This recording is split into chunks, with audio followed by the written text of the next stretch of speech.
De manera puntual, ¿cómo está observando usted este proceso electoral? Estamos a poco menos de 3 semanas. Ayer el presidente del Jurado Nacional de Elecciones ha salido a hacer una invocación a los partidos políticos, a mantener la tolerancia, ha enfatizado de que este organismo va a mantener la pluralidad, pero sin embargo, a pocos días faltan por resolver un conjunto de casos, el panorama está incierto, los ataques continúan. Desde su punto de vista del análisis político, ¿cuál es la lectura que tienes en este momento? Es una campaña sui generis, ¿no? En principio, este desorden, porque en realidad y toda la ciudadanía seguramente lo que dice es cuándo terminarán este tipo de problemas a nivel del Jurado Nacional de Elecciones. No tenemos en la ciencia cierta quiénes son los candidatos que realmente van a ser. Hay una contradicción entre lo que sucede en el Jurado Electoral Especial y la impresión de las cédulas que ya están listas con rostros que aún están siendo evaluados por el Jurado Electoral Especial. Y la incertidumbre continúa. Por ejemplo, no sabemos cuál va a ser el futuro de la señora Keiko Fujimori de Fuerza Popular, no sabemos a estas alturas tampoco cuál va a ser el futuro del señor Pedro Pablo Kuczynski, no sabemos cuál es el futuro también en el interior del país, porque los jurados especiales están viendo un conjunto de casos. Y no hay ni siquiera fechas límites para el tema de las tachas y esas cosas. Entonces traemos, como te dije, en una circunstancia de una campaña muy particular, sui generis, diferente, porque el gran actor supuestamente no son los candidatos presidenciales, sino el gran actor es el Jurado Nacional de Elecciones, que tiene en vilo a diversos candidatos, como lo acabas de nombrar, y no sabemos realmente, pues, a 18 o 19 días no sabemos qué es lo que va a pasar. Hace varios días hemos conversado con un conjunto nosotros de parlamentarios y de aspirantes también a la reelección al Congreso de la República, y ellos sostienen que de una u otra manera toda esta situación generada, todo este marco legal, lo debió observar, digamos, con la ponderación y con la responsabilidad del caso del Congreso. ¿Por qué cree usted que salió esta ley considerando que los márgenes eran muy pequeños, el tiempo muy pequeño, y adicionalmente se suma que el gobierno, no sé si de manera deliberada, fue generando estas condiciones? Mira, en realidad sí. Yo creo que gran parte de la responsabilidad es del Parlamento. ¿Ya? En principio porque aprueba una ley la cual el Ejecutivo demora en promulgar, y una ley la cual no contempla la vigencia de los artículos aprobados. Hay algo en técnica legislativa que se llama, dentro de la estructura de una ley, que son las disposiciones transitorias o disposiciones finales. Las disposiciones transitorias son aquellas disposiciones de la propia ley que tienen un plazo distinto de aplicación. En este caso, el Congreso no pone nada respecto a cuándo se aplica o no se aplica la ley. Por eso que en un momento hay un debate entre el Jurado Nacional de Elecciones y el Congreso, donde el jurado le dice: Congreso, dime si aplico o no aplico. Y estábamos en época de receso, claro, enero y febrero, y el Congreso le dice: jurado, mira tú pues si lo aplicas o no lo aplicas.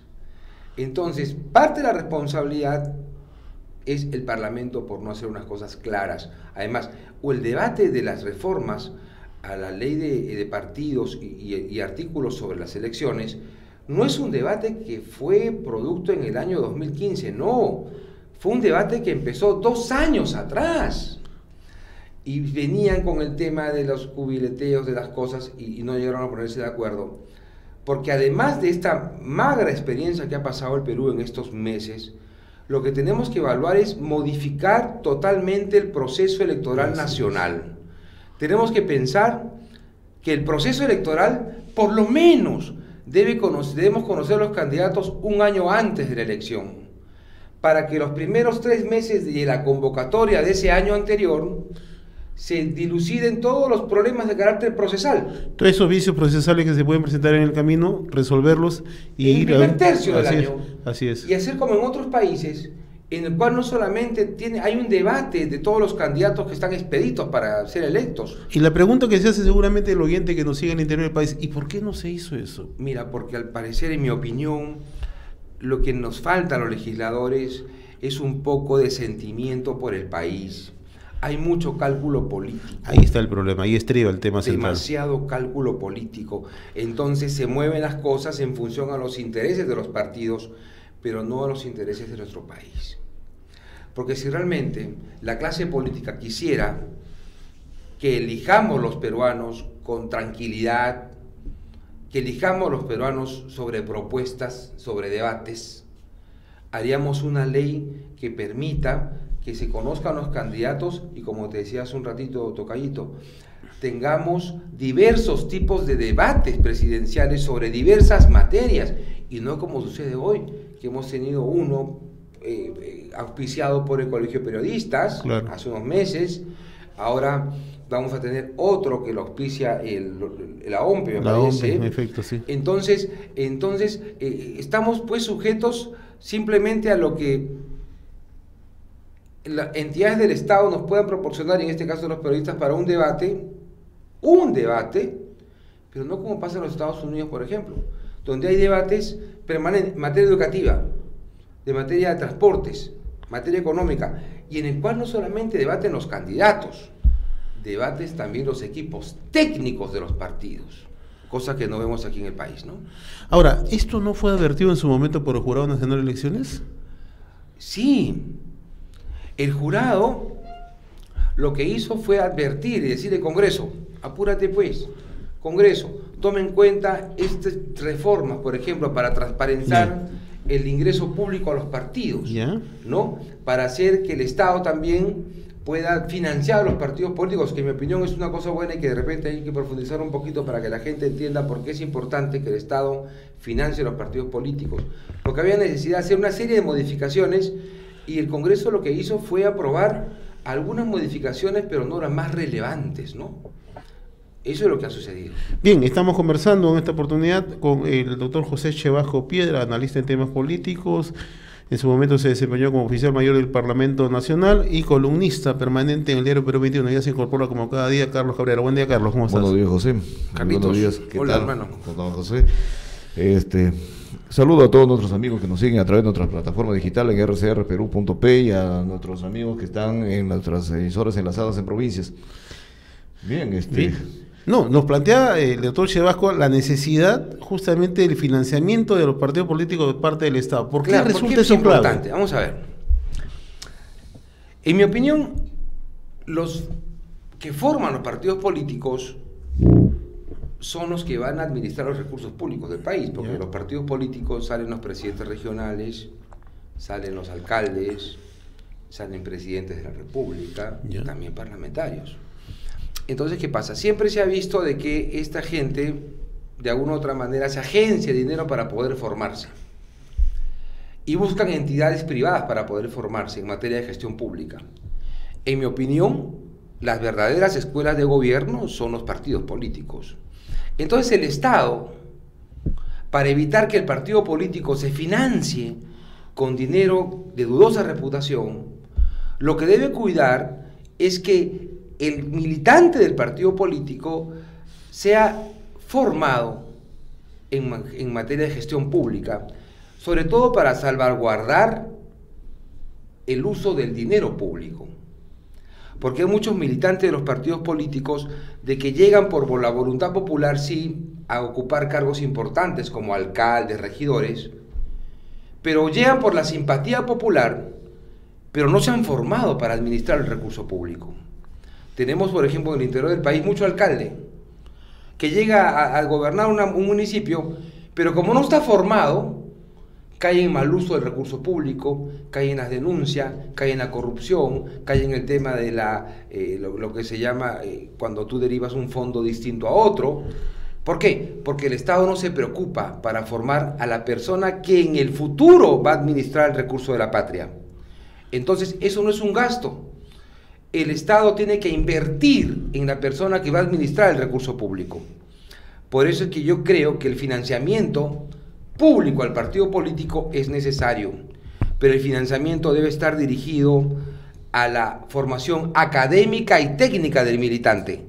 El financiamiento no debe estar dirigido a lo que es pintar una pared o comprar un tema de carácter administrativo, sino a la formación académica del militante del partido político, que hoy por hoy acude a universidades privadas, acude a entidades privadas pero el partido político no le brinda la oportunidad de formarse en administración de gestión pública, ¿no? Y ese es un problema bastante serio, José, porque en realidad nosotros hemos tenido experiencias, por ejemplo, en la administración pública. Con José trabajamos muchos años en Proinversión y donde había realmente cuadros técnicos muy bien preparados que el Estado había invertido en ellos. Les mandó a estudiar en universidades fuera del país, posgrados, maestrías, doctorados financiados, y eso está muy bien. Pero sin embargo, por ejemplo, de un gobierno a otro cambia la política y te dicen, ¿sabes qué? Ahora vamos a cambiar las políticas remunerativas. De lo que estás ganando 10, ahora vas a ganar 5 porque en realidad no podemos sostener una burocracia dorada. Entonces, ¿qué pasa con esos profesionales? Evidentemente están sumamente calificados, el mercado está abierto y la empresa privada, pues bienvenido seas, ¿no? Está capacitado, ha hecho una inversión en el Estado, ya no le cuesta nada y los recogió a todos, se los llevó, ¿no? Y el Estado se quedó, obviamente, con el recurso humano menos capacitado posible y las consecuencias después han venido porque en realidad no se pudieron emprender los grandes proyectos, no se han podido emprender los trabajos que se estaba haciendo, por ejemplo, para la captación de inversiones, y eso ha generado un debilitamiento en nuestra economía, y es ostensible eso. Claro, porque mira, eso es donde muestra que los dirigentes de nuestro Estado no tienen una visión de política del capital humano. Muchas de las personas que trabajan en el Estado, sea el puesto que sea, son capacitados, son mandados a cursos de capacitación en el Perú o en el extranjero, muchos profesores de Lima van a provincias a capacitar, y ese personal del Estado va recibiendo por parte del gobierno de turno y del Estado en general una serie de herramientas. Pero por otro lado viene el desincentivo remunerativo que tú acabas de hacer alusión, Carlos. Sí. Entonces, ¿qué pasa? La empresa privada se lleva al recurso humano que en el cual el Estado peruano ya gastó. ¿Ya invirtió? Ya invirtió. Entonces, esta visión de manejo de recurso público tiene que ir acompañada también de otros aspectos de carácter digamos, de comportamiento individual del funcionario público para que pueda ser eficiente la labor del Estado. Ayer conversaba, por ejemplo, con un alumno de una maestría y conversábamos sobre el hecho de que por qué el Estado actualmente o el gobierno de turno ha comenzado a aplicar y nos deja como rémora este tema de la tramitología, donde hay demasiados pasos para tomar o firmar una resolución a nivel del Estado, y en el cual mucho inversionista, ¿no?, está esperando que el burócrata dé un check a una resolución para que el señor pueda continuar sus trámites y poder canalizar una inversión directa que genere trabajo. Entonces analizamos el tema y yo le decía, mira, lo que sucede también es un aspecto generacional. Cuando yo administré el Congreso como oficial mayor, yo tenía 29 años de edad. Claro. Y los funcionarios que me acompañaron en estos 10 años de función no pasaban en esa época de los 32, 33 años. Entonces había generacionalmente un grupo humano que estaba comprometido con la institución, que no estaba casado, que no tenía hijos, que podía llegar tarde a casa, ¿no? Entonces ese joven que administra el Parlamento lo hace con una producto también de su edad, generacionalmente hablando, y asume riesgos de transformación, de cambios y esas cosas que el adulto mayor o los que estamos en la segunda edad todavía y no en la tercera edad, ¿no? Tememos. Entonces yo le decía, lo que debe existir para que hacer un Congreso, un Estado ágil, y la eficiencia del Estado ágil, ¿cuándo se trasluce? Cuando el Estado toma decisiones a la velocidad de la demanda social. Cuando la sociedad comienza a demandarle al Estado resultados y el Estado le devuelve esa demanda en la misma velocidad, es un Estado exitoso. Entonces yo le decía, si forjáramos en el Estado, inyectáramos mayor juventud, y él me decía, pero doctor, ¿y dónde queda la persona de la experiencia? Y yo le decía, lo que tenemos que hacer es que esa gente de experiencia en el sector público retorne para la formación del futuro funcionario público, a capacitar funcionario público. Entonces se genera un espacio para que ese hombre con experiencia comience a formar las bases del futuro funcionario público. Y lo que hoy tenemos no es eso.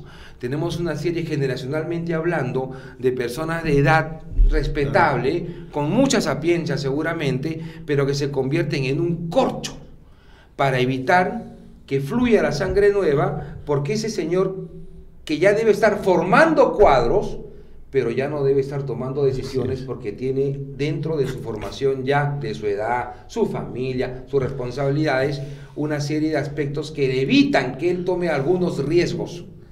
Va a otra velocidad. Exactamente. Entonces es un tema de velocidades, ¿no? Entonces lo mismo pasa hoy en el Parlamento. Ayer hablaba en una entrevista que me hicieron en Radio Nacional sobre el problema, ¿por qué el Parlamento está como está? Y yo le decía también, y me encantaría, y esto me gusta que les guste la gente de noticias, por ejemplo, tenemos un Parlamento que cuesta al Perú 600 millones de soles. Tenemos un Parlamento que tiene 3.000 empleados. Y tenemos un Parlamento cuya organización y funcionamiento, si se quiere, son parte de la prehistoria, son métodos anticuados de toma de decisiones. Entonces, hoy, en el debate nacional y en el debate de los candidatos al Congreso, escuchamos, por ejemplo, que hay mucha propuesta legislativa. Dice, ¿qué vas a hacer cuando llegues al Congreso?, le pregunta al candidato. Y el candidato dice, voy a hacer la ley de seguridad, voy a hacer la ley para favor del taxista, o voy a hacer la ley a favor del emprendedor. Y yo le pregunto, señor candidato... Y no solamente lo del Congreso, ayer le escuchamos a PPK diciendo, a todos los taxistas, seguro, para todos. A los pecadores, más seguro. Ya, no, también, ¿no? Claro. Entonces, ¿qué pasa? Se detienen en la propuesta legislativa como si el Congreso solamente legislara, pero no nos hablan de las modificaciones que tienen que haber al sistema de representación, no nos hablan sobre las modificaciones que tienen que ver al sistema de control político y fiscalización de recursos del Estado. O sea, no nos hablan de lo que tienen que hacer. Claro, ¿por qué? Porque hablan del Parlamento como si solamente fuese función legislativa, cuando el Parlamento no solamente da leyes. El Parlamento representa, fiscaliza, controla, y los candidatos hasta el momento no nos dan ninguna propuesta sobre ese particular. Y nos hacen creer que el Congreso solamente es leyes. No, señores, el Congreso no es eso. El Congreso tiene más funciones. Pero además, ¿qué sucede? Hoy, por ejemplo, tenemos el sistema de comisiones parlamentarias. Hay 24 comisiones. Cada comisión tiene un presidente. Y cada comisión se rota y modifica cada año. Y cada año se elige un presidente por comisión. Entonces el Congreso hoy demora cada año 3 meses en organizar su cuadro de comisiones. Entonces, ¿de qué modificaciones estamos hablando los candidatos que van al Congreso? De ninguna modificación. Es como cuando tú te mudas, ¿no? Te dices, me voy a mudar de casa, acá, me voy a mi depa nuevo. Pero antes de ir a tu depa nuevo, ¿qué haces?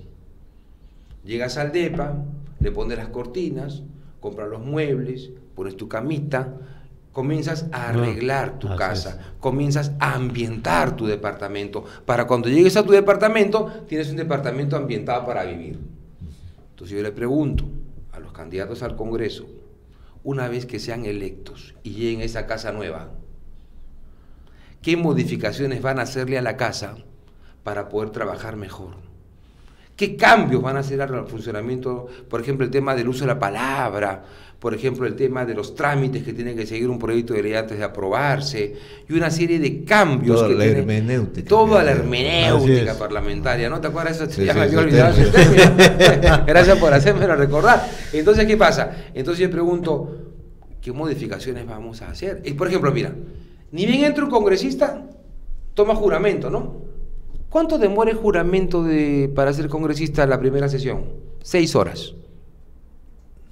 Porque pasa cada uno para la foto, ¿no? Un ritual, ¿no? Sí, juro. Se arrodilla que por acá. Y jura por la... Por Dios. Por la zarita, por la zarita. Por todo el mundo. En otras instancias es un juramento general. Entonces, en una, ya todos están incorporados. ¿Por qué? ¿Y por qué digo? Dirán, oye, pero Chevasco, qué idiota, ¿no? Está hablando del tema de juramento porque es un tema... No. ¿Por qué no, amigos? Porque la gente comienza a evaluar al Congreso de la percepción.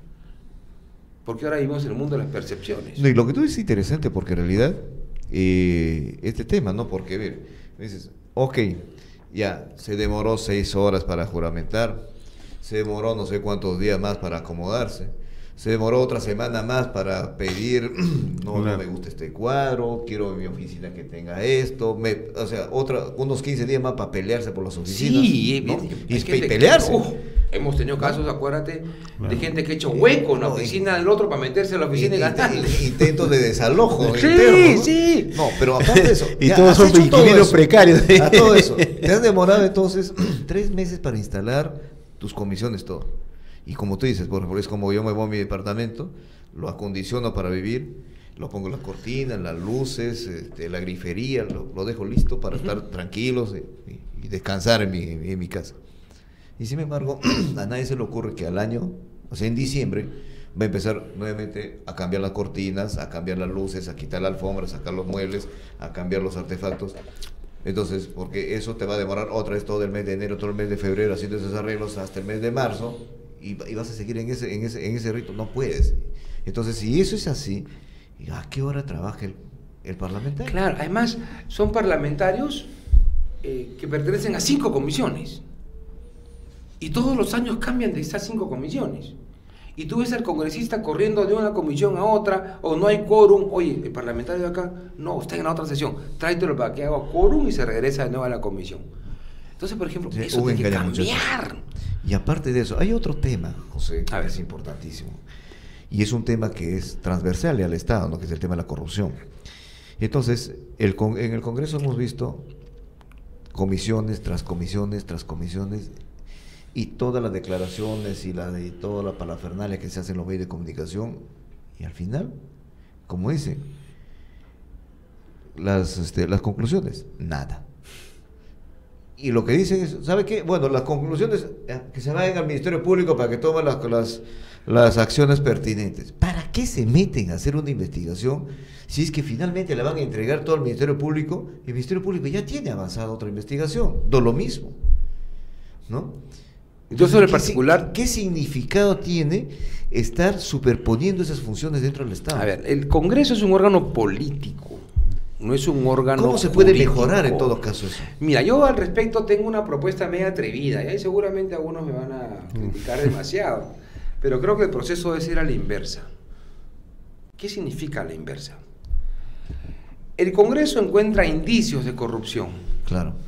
El Congreso no tiene por qué hacer investigaciones profundas, de meses, de años. Acuérdate, las megacomisiones le han costado al Perú 4 millones de soles, para que al final queden sin efecto producto de haber violado el debido proceso. Ajá. Entonces, yo creo que debe ser al revés. Si el Congreso encuentra indicios de corrupción después de un periodo cortísimo solo para encontrar indicios, en mi opinión, ese indicio debe alcanzarlo directamente al fiscal de la nación. Y el fiscal de la nación tener la obligación de ir al Congreso después de un periodo de 1 mes o 2 meses, ya se verá, a informar cómo va la investigación que el Congreso le encargó. Entonces, evitamos el tema de la masacre política a personas y a las honras de las personas, porque hay muchos casos Un antejuicio, que a la persona ya se le crucifica y luego es absuelta por el Poder Judicial. ¿Y quién le devuelve las honras a la gente? Entonces yo creo que el Congreso tiene que ser en esto un poco más serio, porque si mantenemos el modelo actual de funcionamiento de crear comisiones investigadoras simplemente por algunas presunciones y luego llegar de un sesudo periodo de investigación, y como tú dices, derivarlo nuevamente al fiscal de la nación para que el fiscal abra o no una denuncia judicial, porque él no está obligado a denunciar tampoco. Claro. Entonces, el tema hay que hacerlo a la inversa. El Congreso encuentra un indicio de corrupción, mandarlo a la Fiscalía directamente, y el fiscal va a informar al Congreso cómo está la situación de esas denuncias.